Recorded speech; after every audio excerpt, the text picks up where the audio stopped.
I cannot begin to tell you guys how big this thing is. Massive Cordyline australis. It's the green, not the red. Well, I don't know what the current name is for these. When I bought it, it was a philodendron. However you say that. Nice. Year number 2. It's in a giant pot. Back here I have a giant yucca cane. I think it's going, next year will be my 4th year with it. If you can see, I got a setting on top of pots. But, I mean, it's huge. Huge. I have another decent sized one. About a year behind that one. And I have one I started from a tiny little strapling, pretty much. I thought it was a different type of yucca. Right here in the corner. Well, I thought it was the smaller yuccas that stay in the ground. Come to find out, it started growing a trunk. I mean, look at it. It started growing the trunk that fast. So I brought it inside. And then here, I have a Trachycarpus fortuni. It's a baby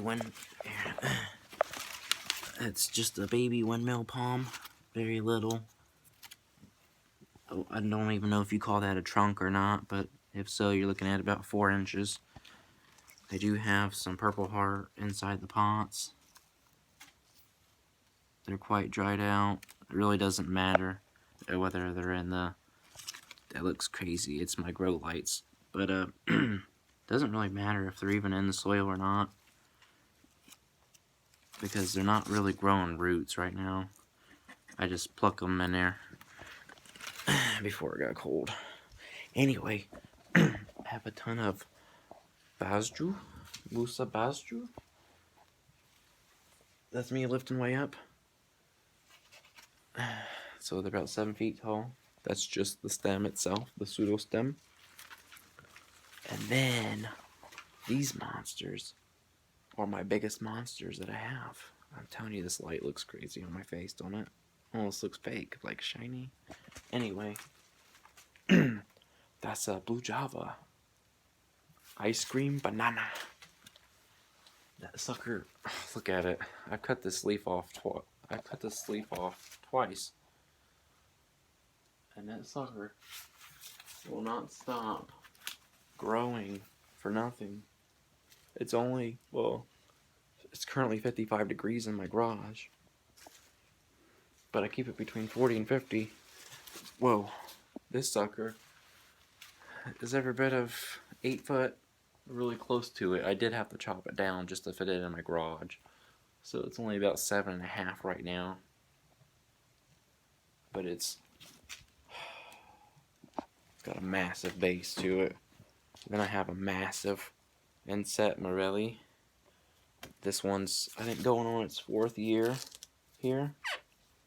It got over 9 foot this year. This trunk alone, the stem, whatever you want to call it, when I dug it out, was over 60 pounds. May not be heavy compared to some people's, but zone 6A. That, my friend, is a beast. That's a beast, I'm telling you. I have a small inset here. Another small one here. And the rest of these that you're looking at are all ice cream blue javas. Those are all ice cream blue java.